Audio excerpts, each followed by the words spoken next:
Abati, and I'm live from Manila's airport. I'm on my way now to Los Angeles, actually to Southern California, for the last leg of this very long ministry tour. And these are breaking news regarding something very, very important. And I'm asking you to share it because there are some issues with Facebook and other things because of the content of this update. So, first of all, thank you for your prayers and support. This has been an amazing tour so far.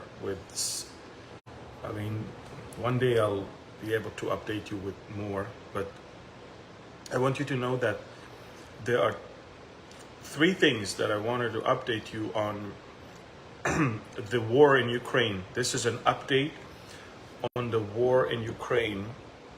Over the last few days, the Russians have made a significant advance both on the eastern part near the city of Bakhmut and on the southern part near the city of Zaporizhia.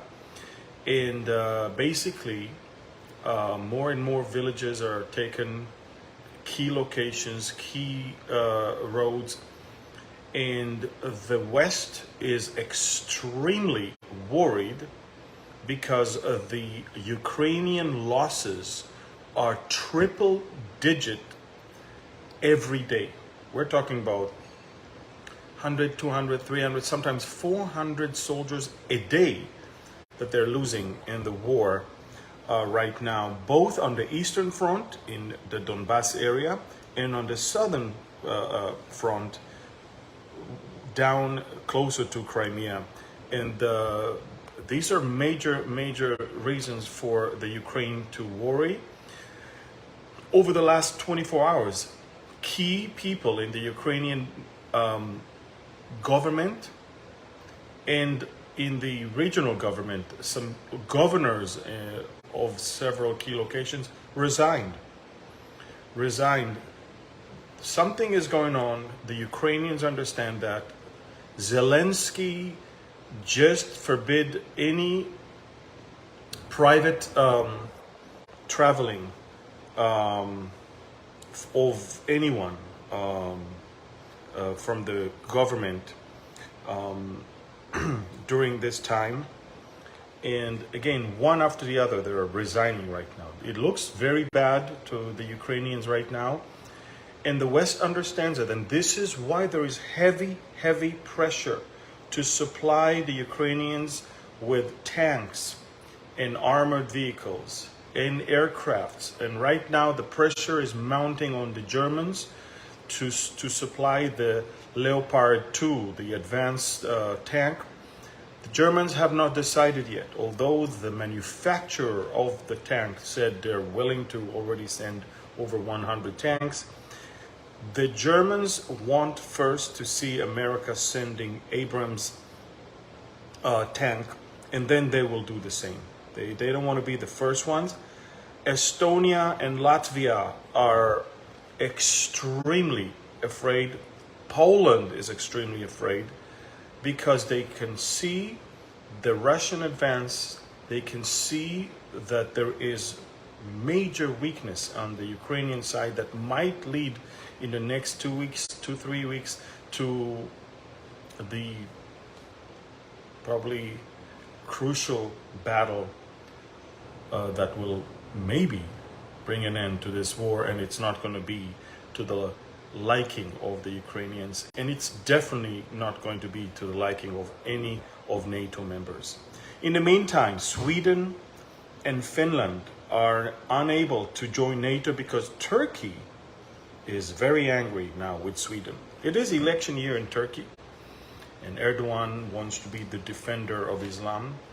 A few days ago, someone burned Quran in Stockholm outside of the Turkish embassy. They're using that right now as a reason why they're not going to allow Sweden into NATO. To accept NATO members, everyone must agree. And the only country that is not in agreement to joining of Finland and Sweden is right now Turkey. The Finnish foreign minister a few hours ago said we might have to consider joining NATO without Sweden. So far, they were always together. Turkey is a major blockade for that issue right now. Folks, again, major news are about to come from the Ukrainian front in the next few days. And I'm talking about Putin is preparing for something very, very big. Again, on the ground, the Russians are making progress. The Ukrainians are losing, again, triple digit per day. This is a disaster as far as they're concerned. And you must understand that in the meantime, and I'm reporting that on Telegram. Folks, if you do not follow me on Telegram, you might end up not knowing what's going on when the big things are coming. Israel is preparing for a strike on Iran right now. The Iranians never stopped for a second to enrich uranium from day one. And when it will happen as in a surprise, and everybody knows that. The Hezbollah already understands that it's coming. Therefore, they already said that a strike on Iran will get the entire region into war. Look, wars and rumors of wars all around this, part of the world. And in the meantime, the World Economic Forum ended its session in Davos. And this time, unlike years before, it's not about COVID. It's not about global warming. This time, there were less politicians and there were more CEOs. And the reason why I'm saying that is the major concern everybody is now talking about is collapse of economies, meltdown of economies, something way bigger than just recession. And again, I'm not saying that's going to happen. I'm saying this is what they are talking about and discussing, which means maybe something is being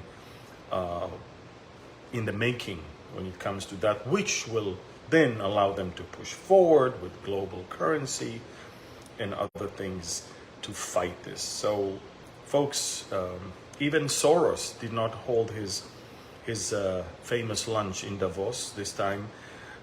U.S. president wasn't there. Major presidents and prime ministers were not there this time.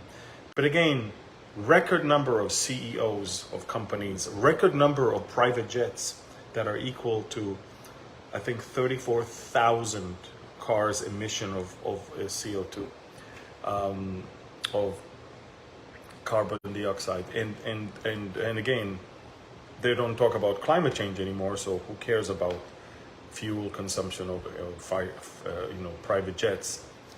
Big news on the Ukraine side.